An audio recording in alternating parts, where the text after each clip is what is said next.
ध्येयं सदा परिभवनमलेशदोहम् तीर्थास्पदं शिवविराजितं शरण्यम् विद्यार्थिहं प्रणतकालभवादिशोकम्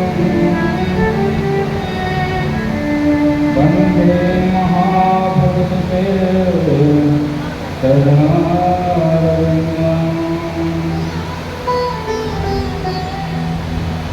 वंशे विभूषितकरानवनीराधा पीताम्बराकर्णबिन्दफलाकरोत्था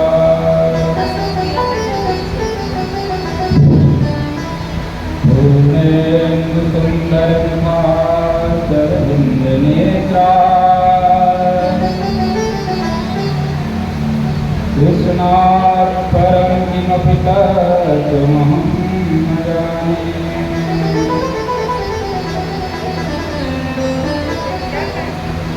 गुरुर्ब्रह्मा गुरुर्विष्णु गुरुर्देवो महेश्वरः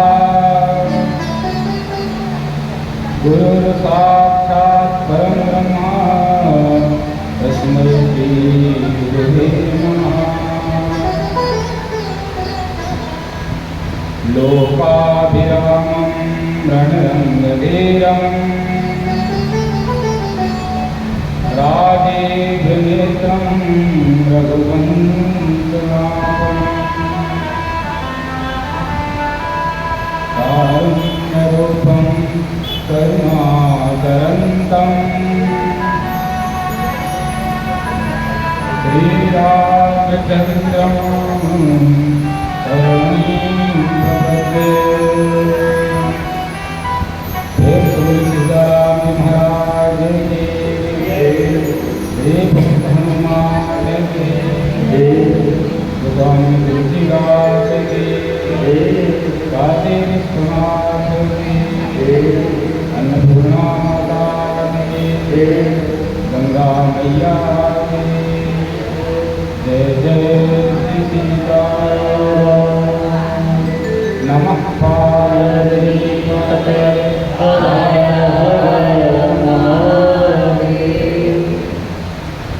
परम मंगलमय श्री करुणा स्वरूप मर्यादा पुरुषोत्तम श्री राम जी सीता जी उनके बड़े भाई श्री भरत जी लखनलाल जी शत्रुघ्न जी श्री संत बलवंत हनुमंत जी महाराज के चरणों में बारंबार प्रणाम करते हुए यहाँ के देवता श्री ताड़वेल बाबा जी महाराज के चरणों में बारंबार निवेदन करते हुए श्री बिल्वेश्वर महादेव जी के चरणों में बारंबार प्रणाम करते हुए भगतजननी आदिशक्ति माँ जगदम्बा भवानी श्री दुर्गा जी के चरणों में बारंबार प्रणाम करते हुए हमारे ब्राह्मण देवता संगीतज्ञ बंधु सभी को सीताराम करते हुए आप सब श्रोता के हृदय में विराजमान से सीताराम जी के चरणों में बारंबार प्रणाम करते हुए हम सब इस अमृत वर्षा के आज द्वितीय दिवस की कथा में प्रवेश करें। इससे पहले आइए हम लोग अपने मन और वाणी को पवित्र करने के लिए भगवान नाम संकीर्तन का आश्रय लेते हैं। इसके बाद पुनः कथा में हम लोग प्रवेश करेंगे। अनमोल तेरा जीवन अनमोल तेरा जीवन योगी गवा रहा है। तेरा जीवन योगी गवा रहा है। अनमोल तेरा जीवन योगी गवा रहा है। अनमोल तेरा जीवन योगी गवा रहा है।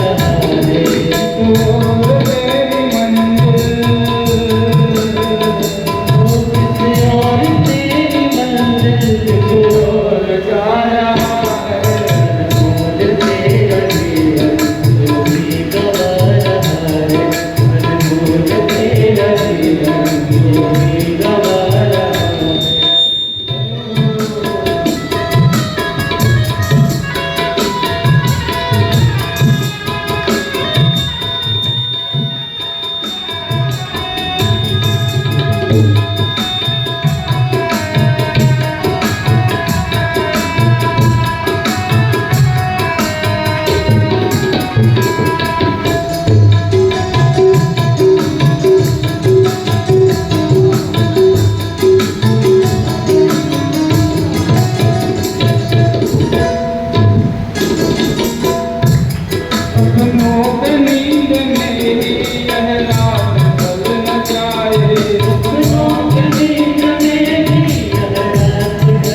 कल के प्रसंग में हम लोगों ने श्रवण किया था शिव जी का विवाह।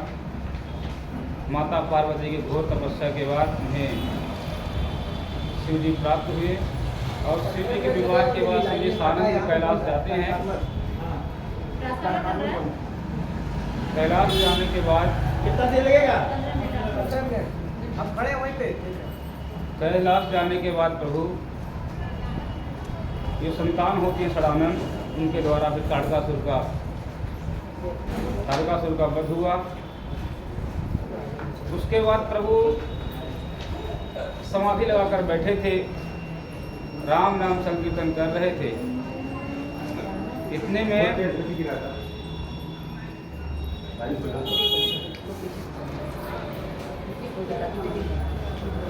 माता पार्वती जी आती हैं और देखती हैं कि प्रभु आज राम नाम संकीर्तन कर रहे हैं, मन बड़ा प्रसन्न है। तो आज इनका मन बहुत ही प्रसन्न है, तो इनसे आज मैं जो भी पूछना चाहती हूँ पूछ सकती हूँ, क्योंकि ये प्रसन्न चित्त हैं। एक बार तेहि प्रभु गयो, तरु बिलोक उर अति सुख भयो। कुंद इंदु तम गौर शरीरा, बुध प्रलम पर घन हीरा। बहुत सुंदर आसन लगाकर बैठे थे। कहते हैं कि जटा मुकुट सर सिर, लोचन नयन विशाल। नीलकंठ लवण निधि, सोह बाल दिखुभाल। जटा मुकुट सरता से भगवान जो बैठे हुए हैं, बड़े बड़े लोचन हैं। और हमेशा कहा गया कि भगवान दिगंबर रहते हैं, पर आज क्या कहते हैं कि भगवान जो है शंकर जी मृग चर्म जो है धारण किए हुए हैं। करि प्रणाम राम ही त्रिपुरारे, हरत सुभाषि राम चारि। पार्वती भल उपवस जानी, गई संग भवानी। जान प्रिया आदरवत कीन्हा, वाम भाग्या सनुहर दीन्हा। पार्वती जाकर प्रणाम करती हैं और भोले बाबा उन्हें जो है तो आसन देते हैं। और कहाँ बैठाते हैं? अपने वाम अंग में, वाम भाग में अपने बैठाते हैं, आसन देते हैं। माता हाथ जोड़कर कहती हैं कि हे महाराज, मैं विवाह करके कैलाश आई, लेकिन आज पहली बार आपको कितना प्रसन्न देखी। भगवान आपकी आज्ञा हो तो मेरे मन में प्रश्न है, क्या मैं उसे पूछ सकती हूँ? बाबा कहते हैं पूछो देवी। कहती हैं महाराज, अगर मेरे प्रश्न से आपकी प्रसन्नता टूटती है तो मैं नहीं पूछूंगी। इसलिए प्रभु यदि आप आज्ञा दें तो ही मैं पूछूंगी। भोले बाबा कहते हैं बिल्कुल पूछो। माता पार्वती कहती हैं विश्वनाथ मम नाथ पुरारे, त्रिभुवन महिमा विदित तुम्हारी। हे प्रभु, आप तो जगतपति हैं, आपकी महिमा तीनों लोक में विख्यात है। पतिदेव जिसका घर कल्पवृक्ष के नीचे हो, उसे कभी गरीबी नहीं हो सकती, कोई उसको दुख नहीं हो सकता। कल्पवृक्ष के नीचे हुए रहते हुए भी गरीब हो तो वह कल्पवृक्ष नहीं है। हे प्रभु, मेरे मन में एक शंका है। हरहुनाथ मम मत भ्रम भारी। हे प्रभु, मेरे इस भ्रम का आप हरण करें।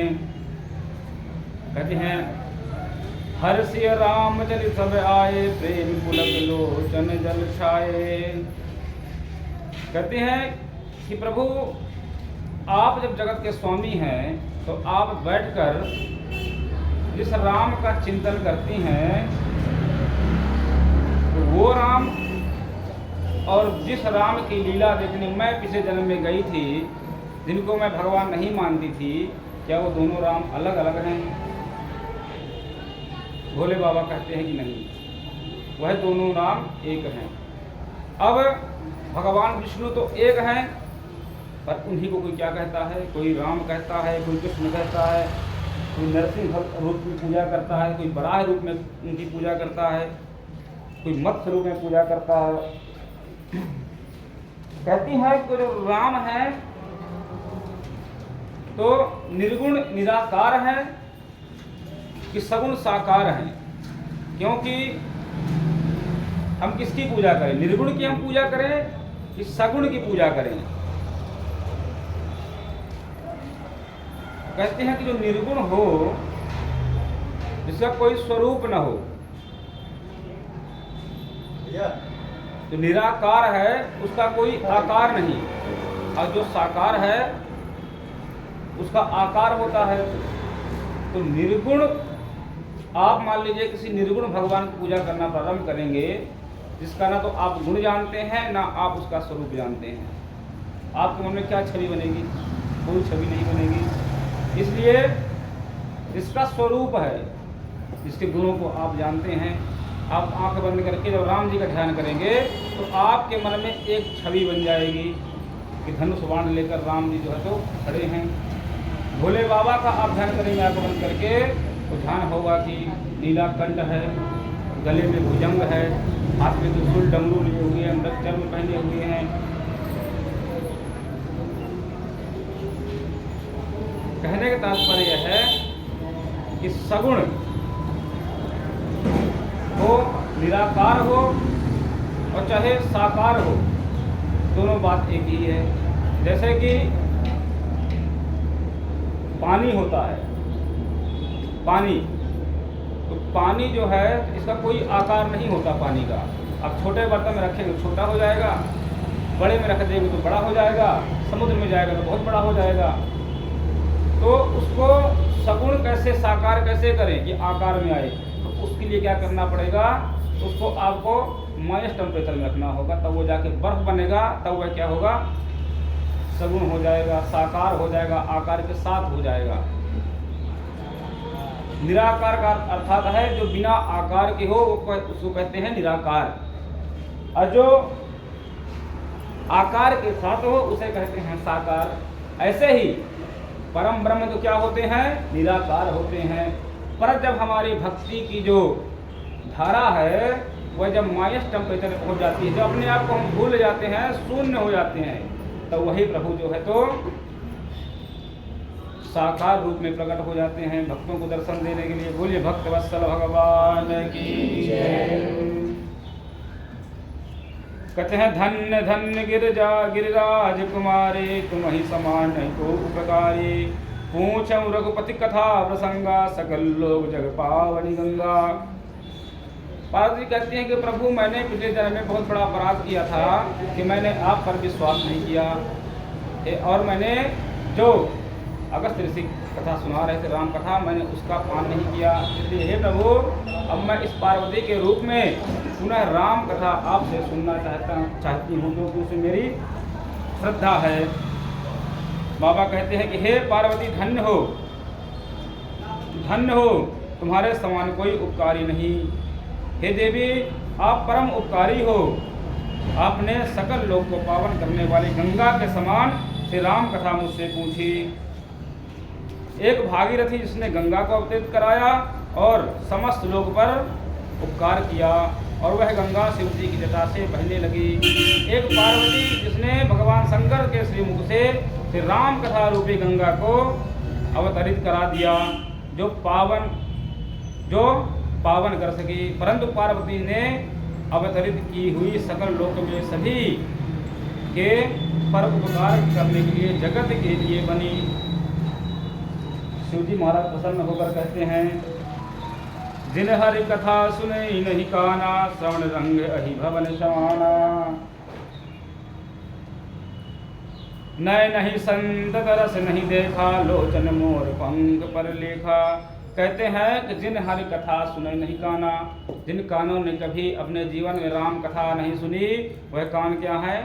तो व्यर्थ हैं। ऐसे कान का कोई मतलब नहीं है। नए नहीं संत दर्श नहीं देखा, जिसने अपने जीवन में, जिनकी आंखों ने कहीं भगवान का दर्शन नहीं किया, भगवान का अर्चन नहीं किया, वह जो आंखें हैं क्या है? लोचन मोर पंख पर लेखा। जैसे मोर के पंख पे आंख बनी रहती है ना, वैसे ही आंख है, मतलब बिना मतलब की आंखें हैं। भगवान ने जितने अंग दिए हैं सब वह कुछ ना कुछ कार्य के लिए दिए हैं, और हम लोग क्या करते हैं कि उन अंगों का जो उपयोग है कभी इसलिए भगवान ने दिए उसलिए नहीं करते हैं। भगवान कहते हैं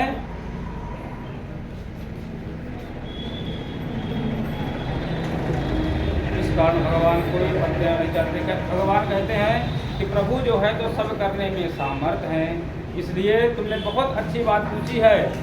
पग बिनु चल जल नहीं सुने आकाश बिनु कान, कर बिनु सूरज करत कर्म विविध विधि जान।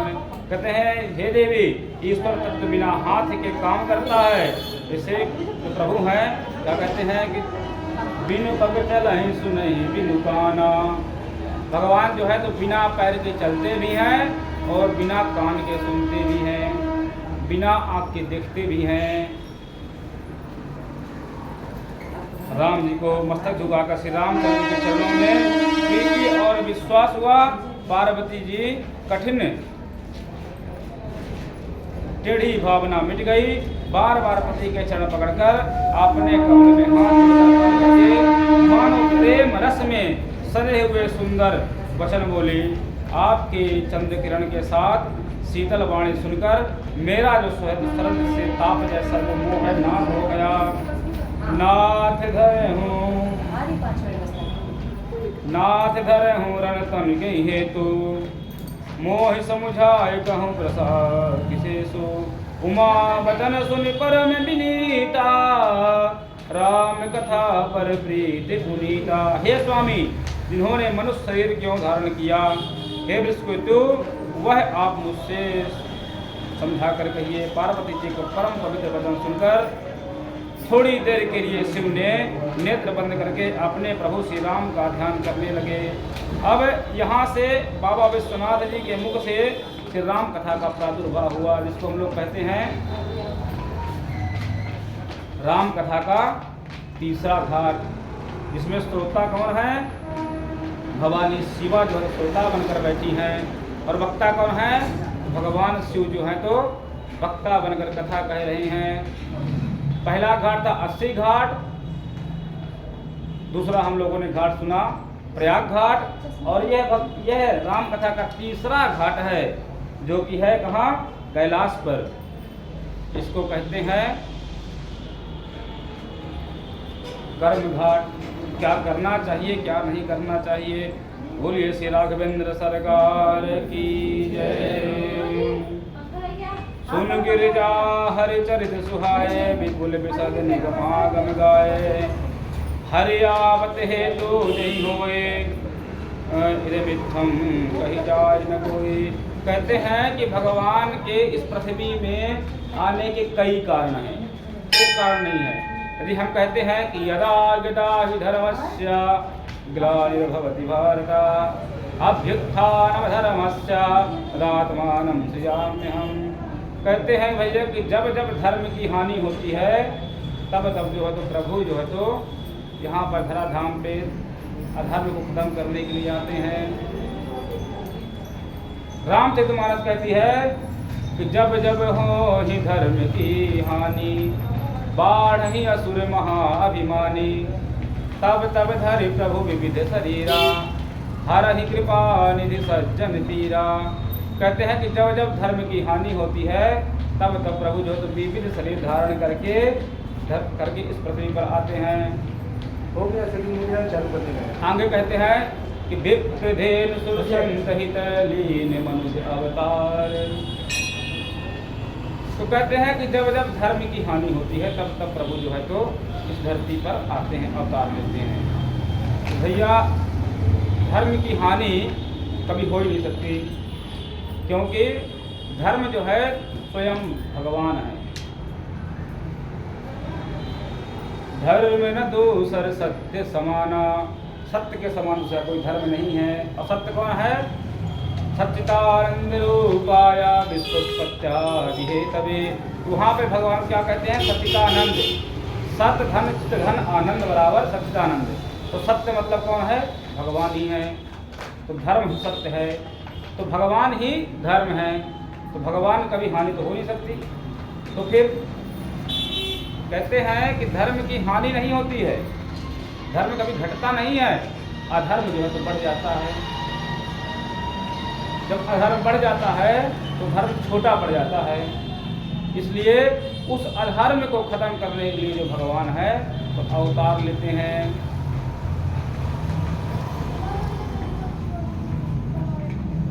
भगवान केवल संत ब्राह्मण और भक्तों की रक्षा के लिए देह धारण करते हैं। प्रभु अपने मुख से स्वयं कह रहे हैं, बाह छुड़ाए जाते हो निवल जान की मोह, हृदय जब आए तो मैं सबल बखाने सोए। कहते हैं कि सूरदास जी जो थे तो सूरदास जी अंधे थे। अब सूरदास जी किसी के यहाँ जाते हैं भजन करने के लिए, कोई व्यक्ति जो है उनको ले जाता है, रात्रि को भजन होता है और फिर वह व्यक्ति जो है तो सूरदास जी को पहुंचाना उनके आश्रम भूल जाता है। सूरदास जी सोचते हैं कि चलो गृहस्थ व्यक्ति है, हो सकता है कि थक गया होगा, रात जागा तो सो गया होगा, इसलिए मैं खुद ही चला जाता हूँ। और सूरदास जी जैसे जा रहे थे तो रास्ता भटक जाते हैं, क्योंकि अंधे हैं ना, अंधे लोग जो है रास्ता ज़्यादातर भटक जाते हैं। सूरदास जी रास्ता भटक जाते हैं और उस रास्ते पर चले जाते हैं जिसमें आगे एक कुआं होता है। अब सूरदास जी कुएं के पास तक पहुंचते हैं, मुश्किल से 1 से 1.5 मीटर बचा होगा कुआं। जैसे ही एक कदम आगे बढ़ाते कि सूरदास जी उस कुएं पर गिर सकते थे, पर जैसे ही भगवान श्री कृष्ण ने देखा कि मेरा भक्त सूरदास गिर जाएगा, तो वह एक बालक के रूप में जाकर वहाँ प्रकट हो जाते हैं और सूरदास जी को आवाज़ लगाते हैं कि अरे बाबा रुको। सूरदास जी रुक जाते हैं, देखते हैं इतनी रात को ये बालक कौन हो सकता है, छोटा सा बालक। तब पीछे से आवाज़ आती है कि अरे बाबा मैं तो आपके भजन हमेशा सुनता हूँ। बाबा कहते हैं तो अच्छा, मतलब तुम मेरा भजन सुनने के लिए आए थे? भगवान बोले जी बाबा, मैं आपका भजन सुनने के लिए आया था और देखा कि आप अकेले घर जा रहे हैं तो मैं पीछे से आ गया, सोचा कि मैं आपको आके आश्रम तक छोड़ देता हूँ, दीजिए अपना आप हाथ पकड़ाइए। तो अंधे लोग जो होते हैं तो हाथ में एक डंडा रखते हैं चलने के लिए, तो सूरदास जी अपनी छड़ी भगवान की तरफ पकड़ा दिए। अब कृष्ण जी जो है तो भगवान की एक तरफ छड़ी पकड़ लिए और एक तरफ बाबा सूरदास जी छड़ी पकड़ लिए और बातें करने लगे। बाबा सूरदास को लगा ये जो बातें हैं तो अलौकिक बातें हैं, कोई साधारण बालक जो है तो इस प्रकार की बातें तो कर नहीं सकता, मतलब ये स्वयं साक्षात श्री कृष्ण मेरे प्रभु हैं। और बाबा क्या सोचते हैं कि हाँ छड़ी तो पकड़ा ही हूँ, अब मैं धीरे से इनका हाथ पकड़ लेता हूँ। जैसे ही हाथ खिसका कर बाबा सूरदास हाथ पकड़ने के लिए उनका उद्यत होते हैं कि कन्हैया जो है तो छड़ी भी छोड़ देते हैं। अब बाबा के सूरदास के हाथ से हाथ तो आया नहीं और छड़ी भी छूट गई और भगवान हंसने लगते हैं। तब बाबा कहते हैं कि बाह छुड़ाए जाते हो निबल जान के मुँह। अरे इसमें कौन सी बड़ी बात है, तुम माखन मिश्री खा करके तुम्हारे अंदर बहुत ताकत आ गई है और मैं तो निर्बल बूढ़ा हूँ, इसमें हंस क्यों रहे हो? बाह छुड़ाए जाते हो निबल जान के मोर, तो मुझे निर्बल जान करके अपनी जो है तो बाह छुड़ा कर जा रहे हो। हृदय जब जाए तो सकल बखाने तुम। कहते हैं कि यदि तुम जाना ही चाहते हो तो मेरे हृदय से जाकर दिखाओ तो मैं जानूं कि हाँ तुम भगवान हो। भगवान कहते हैं कि बाबा हृदय से तो मैं जा ही नहीं सकता हूँ, इसलिए क्योंकि मैं हृदय से चला जाऊंगा तो फिर मैं रहूंगा कहाँ। मैं तो बस आपको कुआं पार कराने के लिए आया था। और भगवान इतना कहकर अंतर्ध्यान हो जाते हैं। शिव जी कहते हैं कि हे पार्वती, भक्तों के लिए ईश्वर साकाम बनते हैं और भक्तों के लिए ही प्रभु जो है यहाँ जन्म लेते हैं। आए कहते हैं कि जब जब हो धर्म की हानि, बाढ़हि असुर महा अभिमानी, करहि अनीति जाय नहीं बरनी, छिदहि विप्रधेनु सुरधरनी, कहते हैं कि जब जब धर्म की हानि होती है, राक्षस नीच जो है अभिमानी बढ़ जाते हैं, ऐसे अनीति करते हैं जो वर्णी नहीं जाती। और गीता में क्या लिखा है कि यदा यदा हि धर्मस्य ग्लानिर्भवति भारत अभ्युत्थानं धर्मस्य तदात्मानं सृजाम्यहम् पवित्राणाय साधूनां विनाशाय च दुष्कृतां धर्म संस्थापनार्थाय संभवामि युगे युगे। कहते हैं भैया जब जब धर्म की हानि होती है और ग्लानि होती है पूरी इस भारत भूमि में, तब मैं अभ्युत्थान धर्मस्य, मैं धर्म को मिटाने के लिए उत्पन्न होता हूँ और धर्म की स्थापना करके मैं पुनः अपने लोक को चला जाता हूँ। आगे कहते हैं कि श्री राम किस लिए धरती पर आए, इन्होंने किस लिए लीला की। देवी श्री रामचंद्र जी के जन्म के अनेक कारण हैं, जो कि एक से एक परम विचित्र हैं। एक दो जन्म कहता हूँ, श्रेष्ठ बुद्धिमती पार्वती सावधान होकर सुनो। द्वारपाल हरि के प्रिय दो, जय अरु विजय जान सबको। कहते हैं कि भगवान विष्णु के दो द्वारपाल थे, जिनका नाम था जय और विजय। एक समय सनकादि ऋषि जो है तो दर्शन करने के लिए जाते हैं भगवान विष्णु का, पर सनत सनंदन सनातन और सनत कुमार जैसे ही भगवान के दर्शन के लिए अंदर जाना चाहते हैं कि जय और विजय उनको रोक देते हैं। कहते हैं कि नहीं, आप अंदर नहीं जा सकते हो। अरे भैया क्यों अंदर नहीं जा सकते हैं? इसलिए अंदर नहीं जा सकते हो कि अभी प्रभु के विश्राम का समय है। विश्राम के समय में कोई भी अंदर नहीं जा सकता है, इसलिए आप लोग अंदर नहीं जा सकते हो। यदि अंदर जाना है तो पहले भगवान से आज्ञा लेनी होगी। सनकादि ऋषि कहते हैं कि नहीं, हम तो इसी समय जाएंगे और भगवान का दर्शन करेंगे। जय विजय को थोड़ा घमंड है इस बात का कि हम प्रभु के द्वारपाल हैं। जैसे जो बड़े पद में होता है उसको उतना अहंकार नहीं होता, उसके जो असिस्टेंट होते हैं उनको ज़्यादा अहंकार होता है। ऐसे ही भगवान के जो पार्षद जय विजय हैं उनको अहंकार है, और ये जब अंदर नहीं जाने देते हैं तो सनकादि ऋषि इनको श्राप दे देते हैं। ये तो तुम निशाचरों वाली प्रवृत्ति कर रहे हो, तुम भगवान के पार्षद होकर इतने दिव्य जगह कि तुम पार्षद होकर तुम्हारी मति ऐसी है राक्षसों जैसी। क्योंकि भगवान के जो द्वार हैं तो ब्राह्मण और संतों के लिए हमेशा खुले रहते हैं।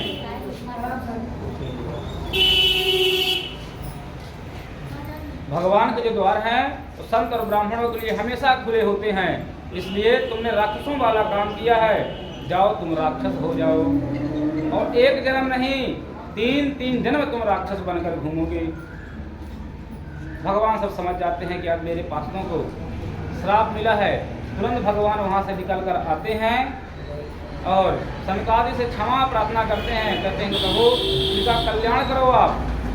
अरे ये तो अज्ञानी है, पर आप तो संत हैं, और संत हृदय नवनीत समाना।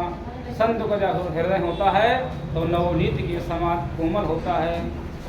जैसे छोटा जो गुलाब का पुष्प होता है उसके पंखुड़ी जो कितनी कोमल होती है, ऐसे ही संत का हृदय जो होता है उसके समय जो सुकोमल होता है। तो आप तो परम सुकोमल संत हैं, इसलिए प्रभु इनकी अज्ञानता को क्षमा करें। कहते हैं कि प्रभु मेरा श्राप जो है तो अब गलत तो नहीं हो सकता, पर